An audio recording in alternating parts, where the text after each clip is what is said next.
Hear me? It is so lovely to see you. It's too bad you can't be with us today, but thank you for making the time. I know the circumstances are very difficult right now. So it's my regret to not be there. Let me introduce you.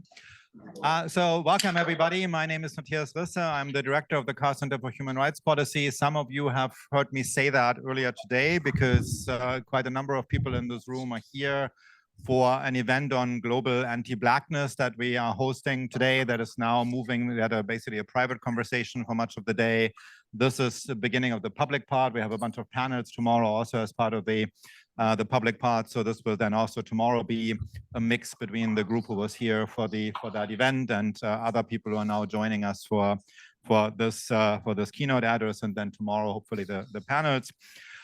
So it's a special delight to introduce Siddharth Kara to this audience, who was actually with the Carr Center for a number of years as a fellow in the center, and also taught a highly regarded class on human trafficking, and both of this we miss. Your presence, Siddharth, as a fellow, and the class we both miss very much. So Siddharth really, and his work has a long history with this place. So one thing to know about Siddharth, he actually originally was in investment banking. He was a fairly successful person at Merrill Lynch.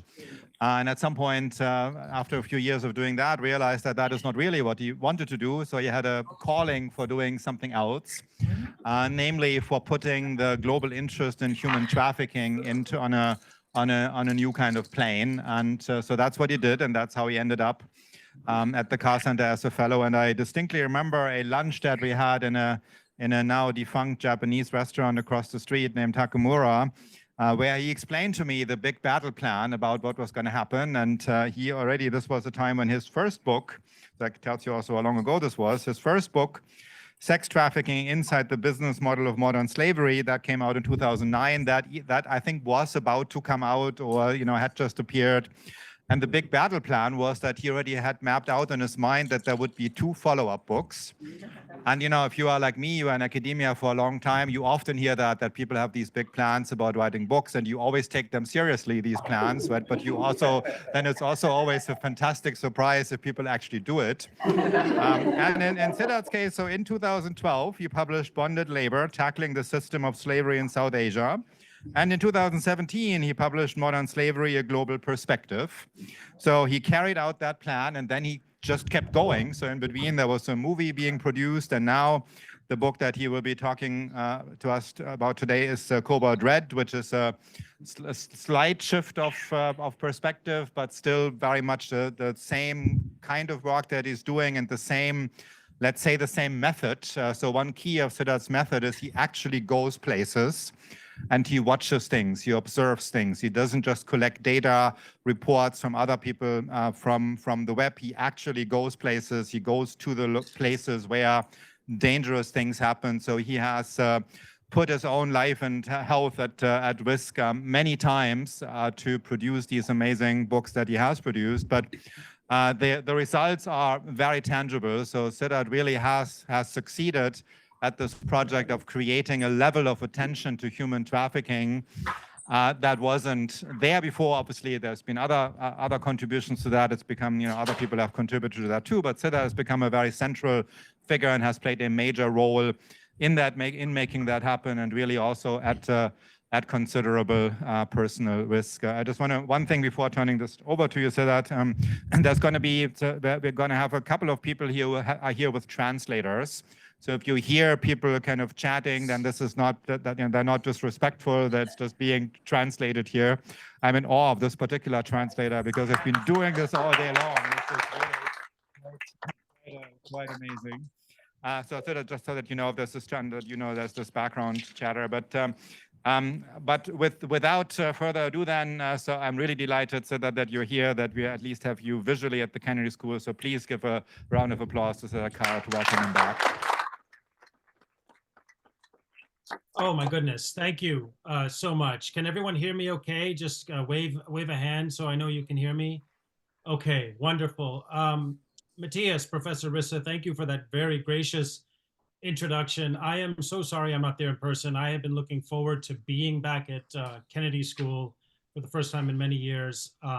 And it's only the most serious circumstances that have kept me away, but I'm glad I can join you virtually.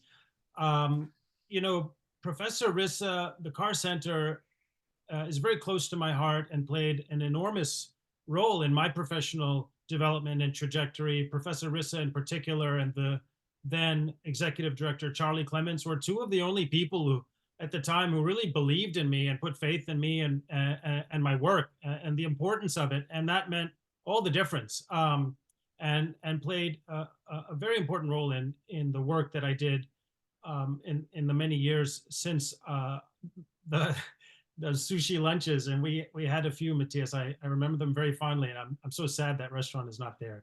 But I'll look forward to lunch somewhere else in Harvard Square one of these days before too long. Okay, I am going to get right into my lecture because I want to leave plenty of time for discussion and remarks and engagement with all of you. Would have loved to do it in person, but God bless Zoom. We can do it in a second remotely, almost as effectively as being there in person. So, in fact, in some ways, it's rather fitting that we're having this conversation remotely using devices that rely on cobalt, the subject of my talk today. All of us, you, me, none of us can function for 24 hours without cobalt, not one of us. In fact, a few billion people in the world cannot function without cobalt. And the reason I say that is just about every smartphone, tablet, laptop, rechargeable gadget, and crucially, most electric vehicles require substantial amounts of refined cobalt in the batteries in order to recharge. About 3/4 of the world's supply of cobalt is mined in a very, very small patch of the Democratic Republic of the Congo. Cobalt is an essential component to rechargeable batteries because it allows the battery to hold maximum energy density while remaining thermally stable. That means you don't have to plug in your stuff as often and the battery won't catch on fire. That's why cobalt is so essential. Now, what I want to talk about is the truth at the bottom of the supply chain. And when we talk about human rights across history, and in particular vis-a-vis Africa, progress in human rights and in addressing slavery, past and present, is often a battle of storytelling, a battle of narrative. And stakeholders at the top of the chain will tell their story about what's happening at the bottom. And invariably, it's that things are not so bad. Please look the other way and consume whatever it is we're producing so we can generate profit off this exploitation. It's up to truth seekers to get it to the bottom of the chain in order to uncover the voices of the truth, the ground truth of what's really happening. So the storytelling battle that's happening now, one of them, vis-a-vis cobalt in the Congo, has to do with the nature of mining taking place. And there are these supposed two categories. And tech and electric vehicle companies will tell you all our cobalt comes from an industrial mine, that it's got excavators, modern equipment, good labor standards, sustainability practices, and there's no artisanal mining taking place. Now, already they're using a term in their storytelling that is misleading. Artisanal mining makes you think of quaint activities, people baking bread or something, when in fact it's grueling, grinding, hazardous labor being conducted by some of the poorest people in the world using their bare hands to scrounge cobalt out of the ground. But the story is there's nothing like that happening inside the industrial mining concession where I buy my cobalt. And so now we have this tension between storytelling, and it's up to truth seekers to go down to the bottom and reveal the truth. So I'm going to show you what the bottom of the supply chain looks like. I went to an industrial mining concession. This was on my 4th trip to the Congo at the end of 2021. An industrial mining concession owned by one of the largest mining companies in the world. Mining concession means the territory they're allowed to exploit. And there's not supposed to be any artisanal mining taking place inside an industrial mine. That's the story. That's the truth that they put out. Now, as I said, this was my 4th trip. I had been to several industrial mines already, and I had seen artisanal mining taking place in all of them. Sometimes hundreds, sometimes 1,000 or 2,000 people, including children, digging at the ground for cobalt. So I go to this industrial mining concession. We drive up a hill past a village called Kawama, get to the front gate that's guarded by militia, and soldiers with AK-47s. We drive into the concession, go over some rolling hills, and I'm led over to a large excavation pit, and I see this.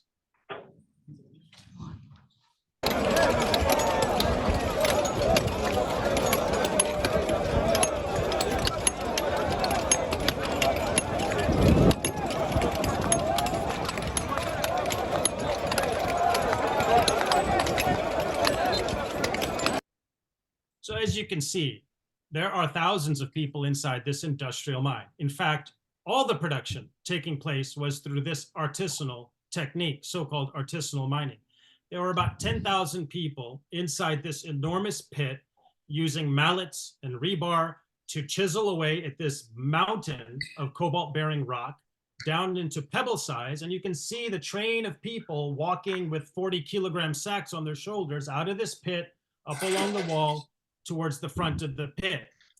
It was a scene that you can't fathom is at the bottom of multi-trillion-dollar supply chains. But this was the ground truth. This was the truth that the stakeholders at the top of the chain don't want anyone to see. They have a different story to tell, that it's all excavators inside this pit. See from video, but there were also hundreds and hundreds of teenage boys inside that pit, scrounging in very hazardous, toxic conditions to produce this cobalt. Cobalt is toxic to touch and breathe, so all of them are being exposed to toxic substances and suffering long-term health consequences as a result of producing cobalt under these conditions. This mining company supplies to all the major tech and EV companies. As I said, it's one of the biggest mining companies in the world, and this was their supposed industrial concession. So now we see there's a dichotomy between ground truth and narrative at the top of the chain. Let's take a step back and set the context for why this is happening and how it's happening in the 21st century in an era of universal human rights at the bottom of multi-trillion-dollar supply chains. So this is where we are. If you look at that circle there at the bottom, that's the part of the Congo that holds the cobalt reserves. In fact, that little circle at the bottom of an area that used to be called Katanga province holds about half of the world's reserves of cobalt. And it's just a geographic fluke why cobalt is in that part of the Congo. And not just that, but almost half of the world's supply of cobalt is in that part of the Congo. It stretches from a town called Lubumbashi over to Kolwezi. Kolwezi, in fact, is ground zero of the rechargeable economy. About 1/4 of the world's supply of cobalt is sitting in the dirt under the ground of Kolwezi. The Belgians, during the colonial period, first prospected the minerals in this part of Congo in the early 1900s, and the geologists called it a geological scandal, that there's so much richness in the dirt here: copper, gold, uranium, cobalt, zinc, nickel, lithium, and so on. So that's where we are in the world. Let's do some historical context to why this is happening. So if you take the 360 years of the Atlantic slave trade, Europeans largely stayed around the perimeter of the continent of Africa. If you look at a map, this is a map from the 1850s. You can see the coast has been mapped very well, particularly Upper Guinea over to Congo, which was the heart of the slave trade, the Atlantic slave trade. But that entire midsection was terra incognita. No one from a European standpoint knew what was in there until the 1850s and beyond. And that's because malaria was a death sentence. Now, beginning in the 1860s, the interior of Africa was opened up by European explorers with the help of two developments. The first was the discovery of the ameliorative properties of quinine to treat malaria. And the second was the development of the steam engine and steamboat, which allowed boats to travel upriver. So now explorers are venturing inland, and they're looking for something specific. They're looking for the source of these great rivers that empty into the ocean, to see where do they come from, and can that be a route into this unknown interior to discover what might be there. It was an explorer named Henry Morton Stanley, a Welsh orphan, who in particular traced the Congo River for the first time from its source to its mouth in Luango Bay. in 1877, and that opened the eyes of Europe into that Congolese interior. The Congolese River in particular and its tributaries were like an inbuilt navigation system from the interior out to the coast and the Atlantic Ocean. And once that was mapped, once that was figured out in the late 1870s, the scramble was on. The scramble for the riches of this interior was on. And in 1884, Otto von Bismarck convened the Berlin Conference in Berlin so that Europeans in a civilized way could decide how they wanted to carve up Africa between them so they didn't trample on each other's toes and chop up the cake in a reasonable and rational manner between themselves. Emerging from this conference in early 1885, King Leopold of Belgium secured the entire Congolese interior, so this entire terra incognita here. He secured it as personal property coming out of the Berlin Conference. It was 76 times the size of Belgium, and it was his and his alone. And he secured it under the promises of promoting humanitarian missions and free trade for other Europeans along the Congo River. So this is Leopold. We must all take a moment to look at his face. He's one of the most malevolent architects of human misery in history. The same year that he got his hands on the Congo, 1885, Carl Benz invented the motor wagon, internal combustion engine vehicle with steel-clad wheels. We can take a look at those wheels and see that once that thing starts going a little fast, they're going to fall apart, which was the limitation for the first few years. 3 years later, a Scotsman named Dunlop invented this, a rubber tire. And Leopold's Congo happened to be sitting on one of the largest known rubber tree rainforests in the world. So what did he do? He unleashed terror squads to brutalize and enslave the local population to gather rubber sap under the threat of terror and torture in one of the most appalling episodes of pillage and genocide in history. The force publique, as they were called, would compel men to go into the rubber forest under a quota system. If they didn't gather the declared quota of rubber sap, the punishment was torture, murder, chopping off hands and feet, whatever it would take to motivate people to to gather the rubber sap. Now, stories of these atrocities started to emerge, initially with missionaries and later intrepid truth seekers that were determined to uncover the realities of what was happening. Joseph Conrad was in the Congo at this exact time, and what he saw inspired Heart of Darkness. This is a photograph many of you may be familiar with. It's probably the first photograph in the history of human rights to go viral. It was taken by a missionary in Leopold's Congo in the early 1900s, and it pictures a man in Sala looking down at the severed hand and foot of his 5-year-old daughter, Boali, because he didn't meet his rubber quota. The missionary Alice Seeley Harris took this photo. It made its way into a missionary magazine and went viral. People thought, wait a minute, what is happening in Leopold's Congo? How can they chop off the hands and feet of 5-year-old girls because her father didn't gather enough rubber sap? What are we talking about here? We'll return to this notion of parents in the Congo mourning the destruction of their children at the bottom of the global economic order in the pillage for the Congo's treasures in just a minute. Now, wherever there is darkness, there's always light. There are always champions, heroes who emerge to take on a great evil. And they're very rarely the people we expect. So one of the first heroes, champions born to take on this pillage of the Congo's rubber was this fellow, a bookkeeper. His name was Edie Morel, and he was a bookkeeper for the shipping company that handled all of Leopold's exports and imports from the Congo Free State into Europe. And he was looking at the books one day, and he noticed that, wait a minute, all of the imports into the Congo are weapons, manacles, ball cartridges, rifles, and so on. And all the exports are rubber and ivory. So how exactly are the people of the Congo being paid to gather this rubber and ivory? there wasn't Venmo happening. So what's the mode of commerce if there's nothing of value being imported into the country? So Morel concluded simply by looking at data, he never actually stepped foot in the Congo, that the statistics, the data afforded conclusive proof that the natives of the Congo were being systematically robbed. And he asked, what was the process then where the natives of the Congo were being induced to labor since commerce was not playing any role in the affair? And Morel remembered these stories from truth seekers about atrocities taking place, and he put two and two together and concluded that the Congo was operating by virtue of the reduction of millions of people to a condition of absolute slavery by a system of legalized robbery enforced by violence. Legalized robbery enforced by violence.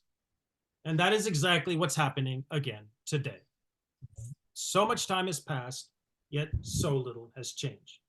What's important about this first hero is it was data that gave him the clue that something was amiss. Now, Morel's findings sparked and ignited the next champion, Roger Casement, an Irishman who was British consul to Leopold's Congo Free State. And Morel's findings activated the Parliament in England to order an inquiry.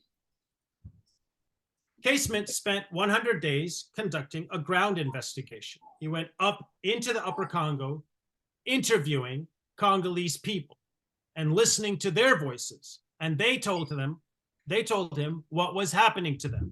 They reported the atrocities. They reported the torture. They reported the cannibalism from Leopold's soldiers. And he issued a report to the British Parliament that changed everything because it was ground testimony from the Congolese people emerging out into the world. So Morel with data, Casement with survivor voices come together and form the first human rights organization of the 20th century, the Congo Reform Association, with the express purpose of bringing an end to this pillage and injustice being unleashed on the people of the Congo. It was also one of the first moments in which the idea of international human rights began to emerge. And they operated under a simple premise that those people over there are worth the same as our people over here. And with relentless force of will and new allies from Joseph Conrad to Mark Twain to Arthur Conan Doyle to Booker T. Washington, they succeeded in bringing down this system of violence and pillage unleashed by a king. But the genie was out of the bottle. Leopold was forced to part with his private personal colony to the Belgian state, but the riches of the Congo had been revealed to the world. And it was right around that time that the Belgians started prospecting the minerals in Katanga. So we come to today, a second automobile revolution. The first one, the rubber tire, and when it was invented. Now, this transition from internal combustion engines to electric vehicles. And lo and behold, once again, the Congo is the home to the vital resource needed for this automobile revolution. China saw this future back in 2009 when I first stepped foot at the Kennedy School. They signed deals paying bribes to politicians to secure mineral rights in the Congo. And today they control about 70% of the ground production in the Congo for cobalt. They saw the future was rechargeable batteries. And they scoured the world to figure out where were the metals that were needed. And they locked down the bottom of the supply chain. So let's circle back to the storytelling of industrial and artisanal, stakeholder version of what's happening, and ground truth. This is what industrial mining looks like. This is Kolwezi, the place I told you was ground zero. The city has actually been run over by giant mines. Everything has been devoured by huge open pit mines that you can see quite literally from outer space. All the arable land is gone. Waterways gone, except for mining operations. People displaced and pushed to the fringes, the edge of existence, in order for big mining companies to gouge the earth, clear-cut millions of trees, and feed cobalt up the chain into our rechargeable lives and our electric vehicles. These two children I met during one of my research trips are covered in a mustard colored powder that is a toxic gas that emerges from Chinese and European mining company processing facilities. And it just wafts over the countryside, falling on people, on animals, in water, contaminating everything.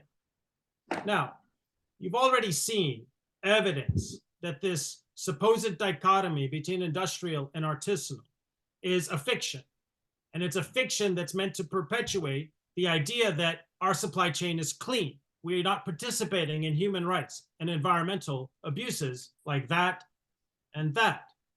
And this is the supply chain that I mapped on the ground across several trips. So let's just take a look at it so you can understand how the fiction actually works, practically speaking. So at the very bottom, the informal economy, the informal part of the supply chain is the artisanal miner, digging in the ground, like I've shown you, with their hands and pickaxes and so on. Now, their production, they fill it up in sacks, and they sell it either to depots or buying houses or to traders called négociants. The depots and the buying houses are the link between the informal economy and the formal economy. They're the laundering mechanism that takes child mind and past formal supply chain.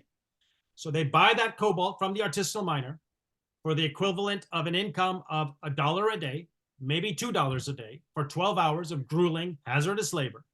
And then they sell it then into the formal supply chain to the industrial mine. That's in the case where the artisanal miners are not already working inside the industrial mine, as in the video I showed you. From there, what's dug by the industrial concession with an excavator and what was dug by a child is put into the same batch of acids in the processing facility. And that point forward, it is no longer possible to disaggregate what cobalt or copper or nickel came from the hands of a child or from an excavator. And then it feeds on up the chain to battery manufacturers and consumer facing tech and EV companies. So this box here is where all the fictions at the top of the chain fall apart. The idea that a tech company says, no, when I buy from industrial mine ABC, it's only done by excavators. Well, you've seen that there are people digging inside that mine, and you understand now how the child mine cobalt, even if it's 50 miles away from the mine, ends up in the formal supply chain. But let's go even deeper into how exactly this artisanal cobalt works and ends up in the formal supply chain. So it starts with a hunt for this ore here. It's called heterogenite, and it's a mix of copper, cobalt, nickel, silver, and sometimes traces of radioactive uranium. And you can find this ore everywhere in that part of the Congo I showed you in that circle, because it has half the world's reserves of copper and cobalt. So people are looking for this ore. It's often at the surface, very easy to access. And there are three types of activities that artisanal miners engage in. There's surface digging, there's kind of rinsing and sorting of stones from dirt, and then there's tunnel digging. So here is what a large artisanal digging area looks like. You can see the wall of the industrial mine right there. So there are artisanal miners inside the industrial mine. The ore body with cobalt doesn't stop at the wall. It's still under the ground. So you can see there's 1,000 people or so in this landscape here, digging at the surface, gathering sacks. And over there in the distance, you can see these little pink structures and some silver top structures. Those are the depots. So the artisanal miners, women and children, mothers and fathers, dig their cobalt and ultimately sell it into those little depots. And then the depots sell it right over there to the industrial mine. And that's exactly how it gets into the formal supply chain. It's there plain as day for anyone to see. Here's another shot of an artisanal mining area. You can see people dig trenches that might be pits that might be 5, 10, 15 meters deep, continuing to gather mud, dirt, stones, and that ore. And they gather it into sacks and ultimately have to gather it into sacks and then ultimately have to rinse it and sieve it. A lot of these areas are filled with children, children with children. Here you can see 2 teenagers that I interviewed in the hills above a town called Cambo with babies. Those babies are breathing in toxic cobalt dust all day. These young girls are working all day for about $1 or less in income. This area was actually controlled by a militia. This is probably the closest I ever got to being shot in the Congo. It was on my third trip. Once the militia realized I was here in this area doing research, they kind of swarmed at us, me and my guide, with AK-47s, and it was a very close call, despite all caution before going up there. But the reason is they didn't want anyone seeing that there are children and babies digging cobalt, and there's an industrial mining concession right next to this pit, and that's where all the cobalt was going. Here's another industrial mine, and you can see, plain as day, on the ground, people walk in the mine, dig, sell their cobalt, and walk back out. The truth is there on the ground for any researcher or truth seeker to go and see. So after you've dug all the cobalt, especially if it's in an artisanal area outside an industrial mine, you have to separate the dirt and the stones from the valuable heterogen. So there are these putrid, toxic rinsing pools like this one here, and it's children that do this work. You can see a little sieve there in the water and a bucket next to it. So children will load up the mud and dirt from the sacks into these sieves, walk into that water up to their waist, and yank the sieve up and down to separate the stones from the dirt, and then hand pick out the valuable cobalt ore. The level of heavy metal toxicity in this water is 40 and 50 times anything the World Health Organization would recommend anyone being exposed to for the better part of a few minutes. And young children are spending hours a day, day after day, sieving cobalt so that it can be sold into the formal supply chain. Here's another rinsing area. This young girl's an orphan, and there are thousands of orphans whose parents died in mining activities, or they may have just died in the violence in the Congo. And there are thousands of orphans, and their only way to survive is digging, rinsing, and sorting for cobalt. The water is, in fact, so toxic that at this particular place here, it's called Lake Gulf, another militia-controlled area, actually. The women said mosquitoes don't even bite us. They're aware of how toxic it is, but they have no choice. It's the only way, especially for many women and girls, to earn that $1 a day, which is the difference between eating and not eating. Now, after the cobalt is dug and sieved and rinsed and loaded into a sack, it's sold to those depots, those buying houses, and there are hundreds of them. They might be those structures I showed you earlier in large artisanal mining areas, or these little tarps that advertise. You can see this one says $100,000 depot. A lot of them will say cuivre cobalt, copper cobalt depot with dollar signs. And you either artisanal miners, or if they sell it to traders, traders tell it to these depots, and then the industrial mines send their cargo trucks, and you can sit there and watch it happen to buy up the cobalt from these depots along the highway to enter into the formal supply chain. Most of these depots are run by Chinese traders, but there are also Indians, Lebanese, Congolese, and Russians. There's one final form of artisanal mining, which is tunnel digging. This is probably the most horrific of all. Income at the bottom of the supply chain for an artisanal miner is based on the grade of cobalt times kilograms. So the higher the grade you can get, instead of earning $1 or $2 a day, if it's a higher grade, you can maybe earn $3 or $4 a day. It may not sound like a big difference, but that's a 200 or 300% increase in daily income. It's a lot. It's a lot in that part of the world. And if you dig a little deeper, you can get to higher grade sources of heterogeneity. So there are 10 or 15,000 tunnels like this that have been dug by hand by artisanal miners, up to 120 feet deep, 30, 40 meters, straight down. It's done by men and teenage boys because it requires a lot of strength. Now, there are no ventilation shafts, no rock bolts, no supports of any kind. When they find a vein of heterogenate underground, they follow it along in a little shaft. There's no room to sit upright. They pick at the wall, filling sacks of cobalt that are then taken to the surface, spending 18 or 24 hours underground, breathing in particulates to dig for cobalt. Here you can see an artisanal miner I interviewed as he's climbing down. You can see he's using his hands and feet against the wall to climb down into the shaft. What happens is the tunnels collapse. They collapse often. And when they collapse, the 30 or 40 or 50 people who are down there are all buried alive. So you come back to Nsala and the agony of him looking down at the severed hand and foot of his butchered daughter 120 years ago. And mothers and fathers today in the Congo continue to mourn the heartbreaking injury and death of their children who scramble in subhuman conditions to enable our rechargeable lifestyle and our transition to the electric vehicle, to electric vehicles to pursue climate sustainability goals.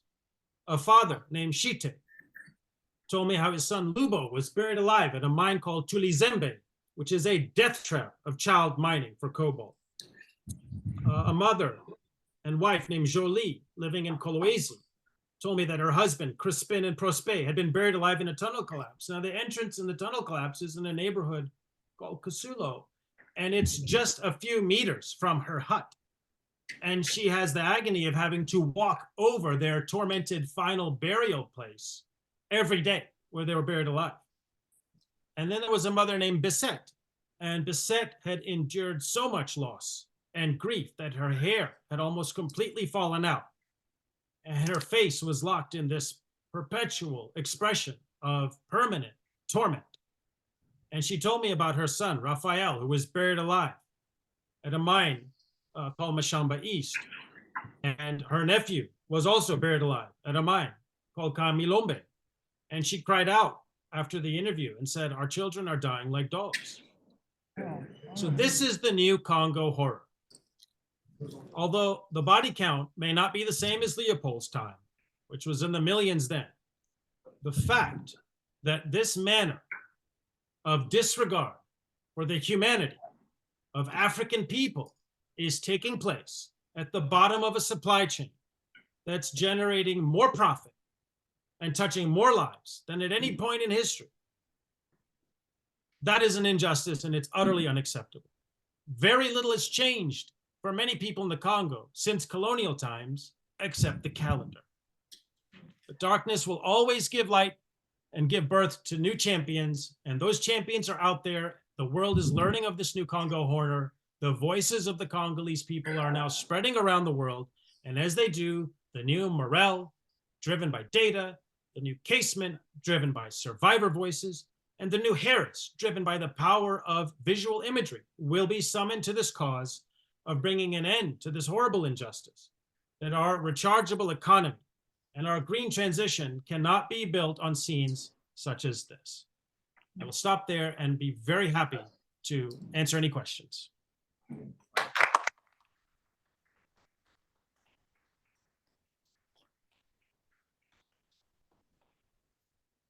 Thank you, Siddharth. I'm going to call on the questions on your behalf. We actually have a couple of people from Congo in the audience, and they both want to ask questions. So I'll start with Roger and then Amani.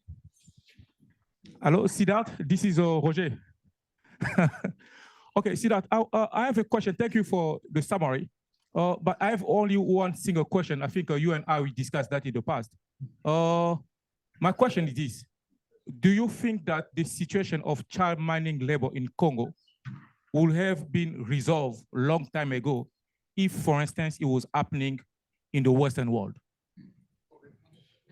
Thank you, Roger. It's very nice to hear your voice. Roger is a dear friend and colleague, and in fact, played a very important role in assisting me in relationships and accompanying me on one of my trips to the Congo. So it's very nice to connect with you, Roger, and hear your voice. He's an ally, and in fact, we're engaged in ongoing ground research in the Congo. Roger, yes. If a massive cobalt reserve was found next to the Charles River,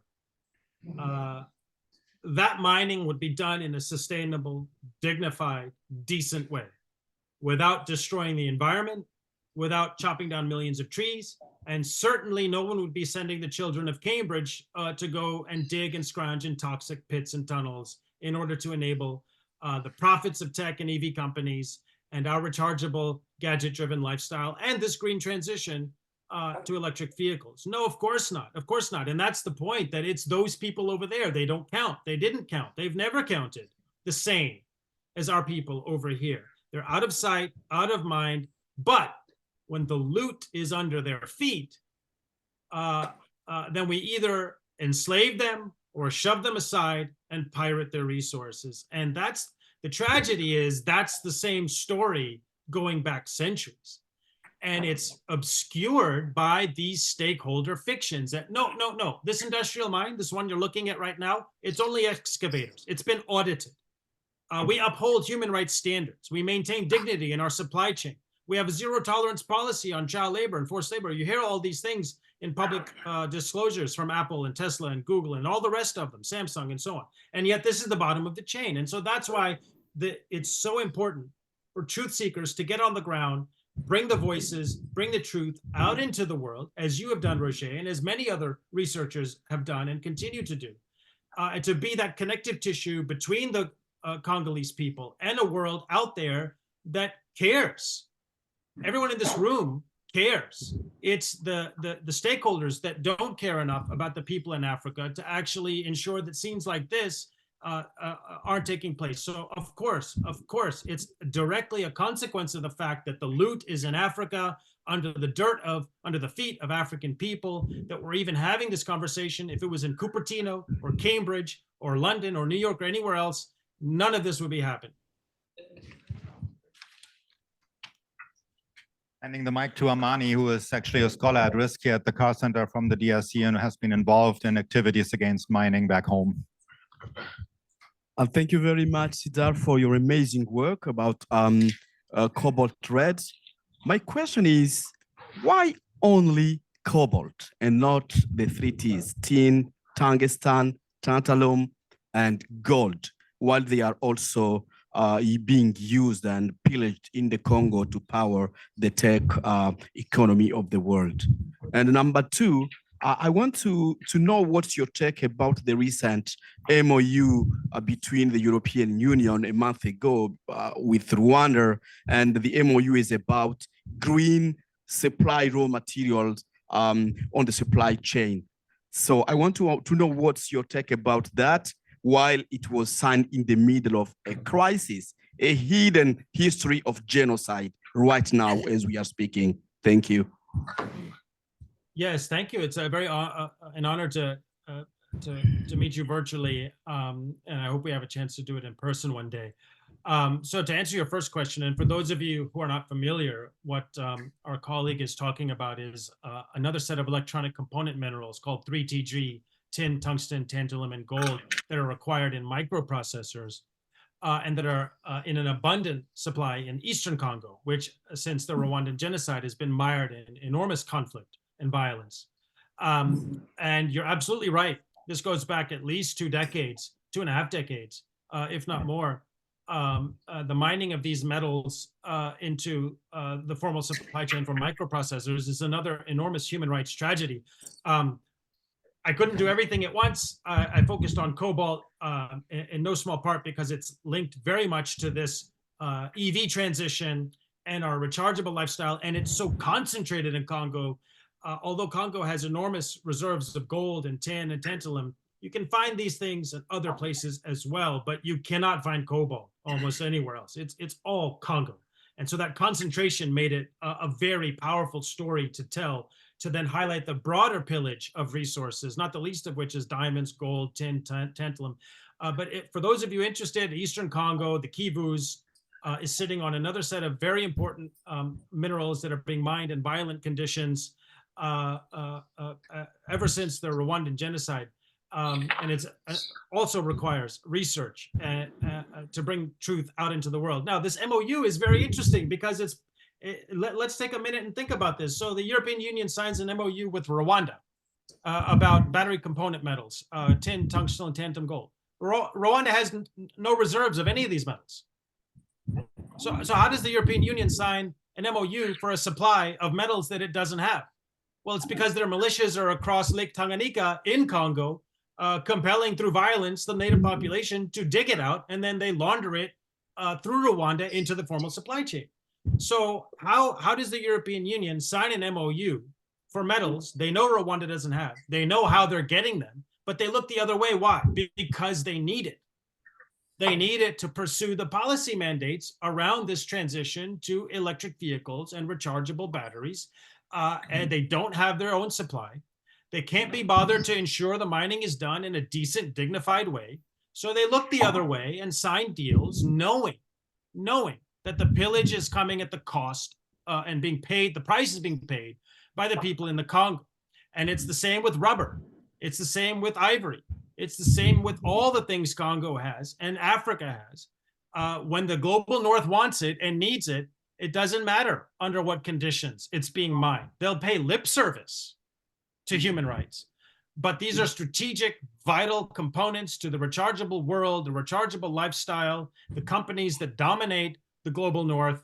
And so everyone looks the other way, signs deals to keep the minerals flowing. And that's why it's, again, so important for people like you and Professor Luanga and other people in Africa and other researchers, anyone, I'm not African, but to go down into the ground and get the truth and bring it out to the world to activate the community of conscience that will bring life to the new casements and morels and the new heroes to drag humanity forward with their force of will, their moral rigor to set the injustice right. Thank you.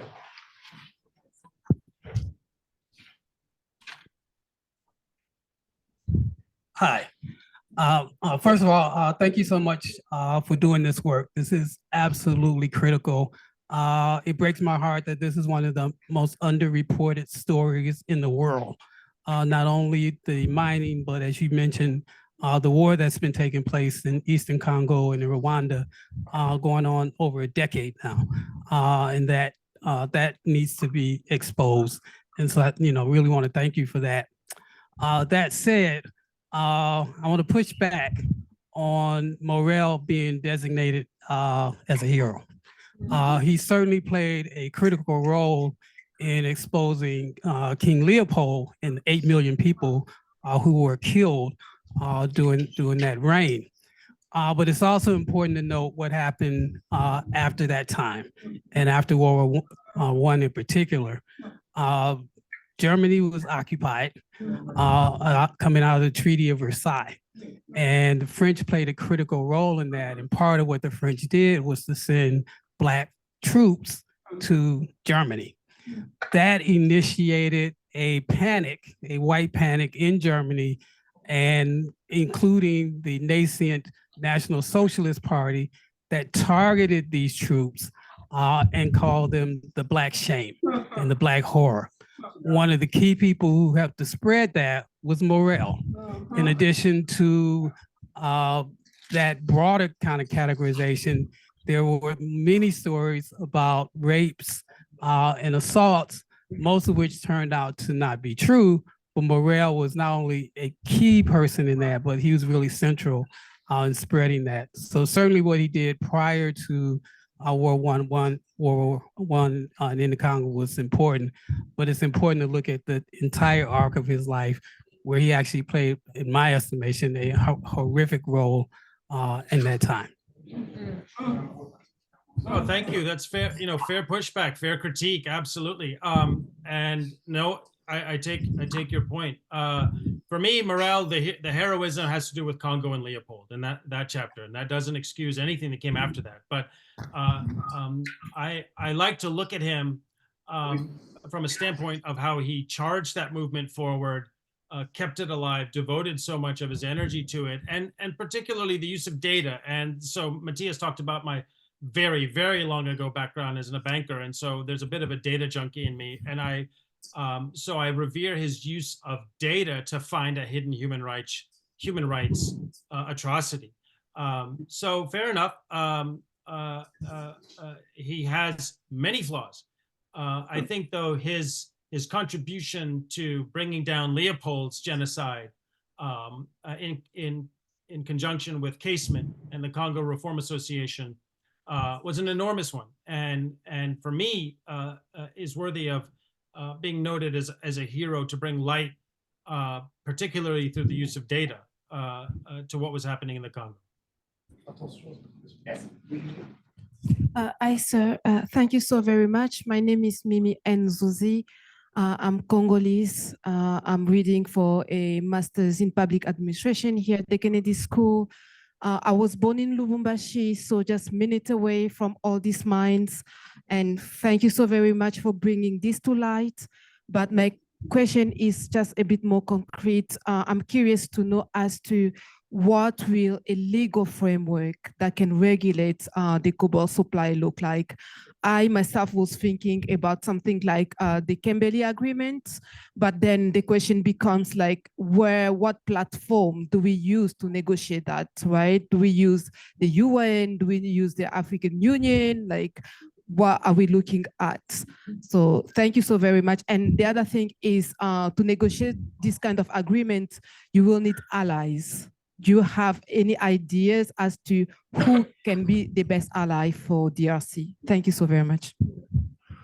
A terrific question and an important one in the context of policy work. You know, I have become a little more jaded about protocols and conventions and processes as the years have gone by, because oftentimes they're used as paperwork to make it seem like a problem has been addressed, when really it's just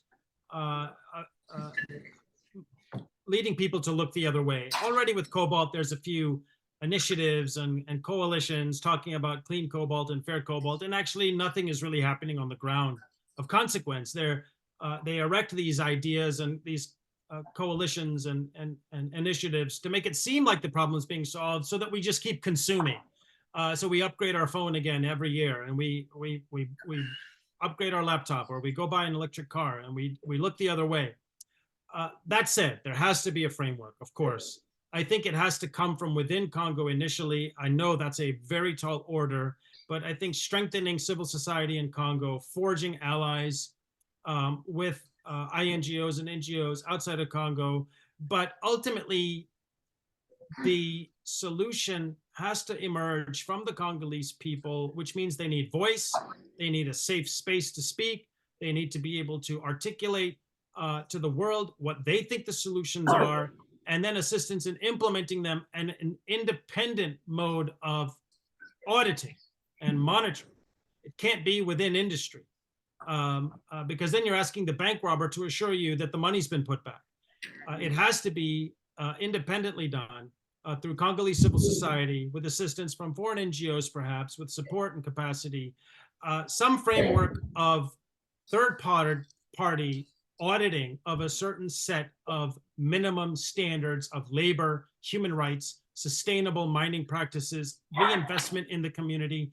I personally believe that the most effective path forward is for the stakeholders at the top of the chain to accept responsibility for conditions at the bottom of the chain and get on the ground and sort out their supply chains. Because right now they all say, my supply chain is audited, everything's fine, look the other way, when we know that's not the case.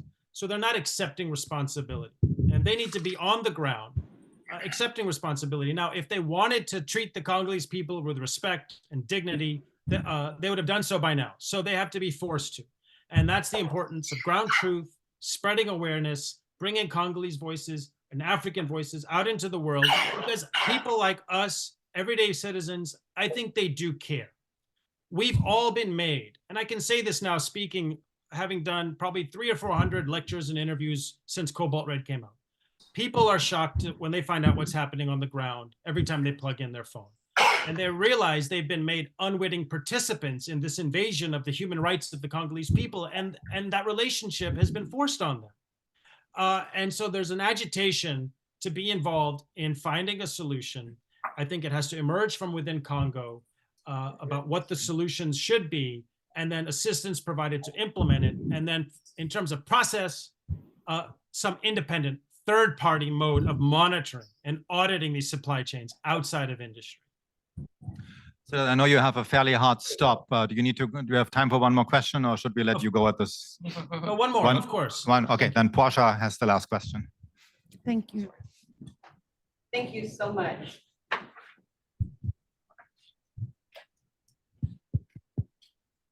Thank you, Emma. Mr. Kara, thank you so much. I will be brief before I begin to say I am very biased with Rwanda. It has been very kind to me, the country. So I want to give that disclaimer, if you say. The first question, may you speak to if there were any genocides or mass murderers in the region you mentioned before the Berlin Conference? This is my first question.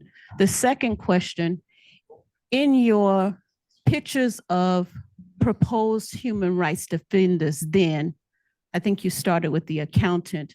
May you speak to the human rights defenders who were indigenous to that region then? Marco Zicciani. Thank you. Yes, thank you so much.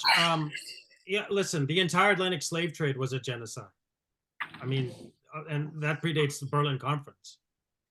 And that's another whole conversation. In fact, the subject of my next book is very much on the Atlantic slave trade. And I was in Ghana for about a month earlier this year, going to all the slave castles and forts, tracing the old slave trading routes. You know, it's a very powerful experience. I was in the slave dungeon at Cape Coast Castle, and my guide, who was in the Ministry of Museums, they were kind enough to give me a personal one-on-one tour. He said, look at the ground of the slave dungeon. And I looked at the ground and it was smooth. The rest of the structure had a brick ground. For those of you who don't know, Cape Coast Castle was the head of the British slave trading operation on the what was called the Gold Coast, now modern day Ghana. The ground was smooth. I mean, is the sedimented accumulation of the urine, fecal matter, blood, sweat, and tears of the hundreds of thousands of Africans who were chained in this dungeon before they walked through the door of no return onto a Guinea ship to cross the Atlantic into slavery. And that just wrecked me, that I was standing on that I put my hand on, the amount of suffering in this chamber. And when you expand upon that to understand the entire trajectory of people who came from the inland areas to these dungeons, I mean, to survive all that and then be put on a ship to survive that, and then the real hell begins. That was a genocide going back to the early 1500s, thanks to the Portuguese developing a lateen-rigged sail and a ship called the Caravel, which allowed them to come south of the Canary Islands. And that unleashed the whole saga from that point forward. Millions, I mean, we'll never know the magnitude of death and suffering. So that entire episode is a 3.5 century genocide and pillage. All the Europeans, once they stopped in slave trading, they just moved, instead of moving Africans across the Atlantic to their plantation economies, they just enslaved and pillaged them in the continent of Africa. That's how, 1860s until the 1960s, Europe treated Africa. There were numerous episodes of pillage and slaughter unleashed by Europeans. I mean, Aimé Césaire says, Europe stands before the human community contributing the high. Europe has created the highest heap of corpses in humanity. Okay, and he's talking about that, the slave trade and colonization. It's one long saga of miserable slaughter and pillage. And there are many episodes: the British, the Germans, the French, all of them, the Belgians, of course, in Congo. And there were heroes in the continent. We don't know many of them. Their voices don't emerge. We don't get to hear them. Many of them, but there were, and especially the freedom movements in the 1960s. But I'm sorry, this is a big question that requires a big answer, and I do unfortunately have a hard stop. But it's a very important question, and there's so many African voices that did emerge, but countless more that never did. And I know I highlight some Europeans because they're the voices that continue on through history that we have access to, and they were the connective tissue to the ground and the outside world that once they learned of the horror, wanted to do something about it. And ultimately, it requires both of those elements. It's slave uprisings in the sugar plantation economies that ultimately tipped the balance. But those uprisings required a core movement of human rights champions in England for the first movement to abolish slavery, to be the bridge to policy change and to fight the fight in Parliament to get a bill passed and to make all the arguments required. So we don't know all the voices down on the ground, but we know some of the big ones that were the basis, and people like Olaudah Equiano and Ottobah Cugoano who produced slave narratives, that gave authenticity and truth to these human rights movements, that ultimately had to be speared by white males in order to motivate other white males to make policy change. You know, we're in a new era where that doesn't need to be the formula anymore. But it wasn't even women who could be a big role back in the 1700s, although they played a crucial role in the first movement to abolish slavery by initiating, I'll finish on this because it's important, the first consumer boycott in history to boycott sugar.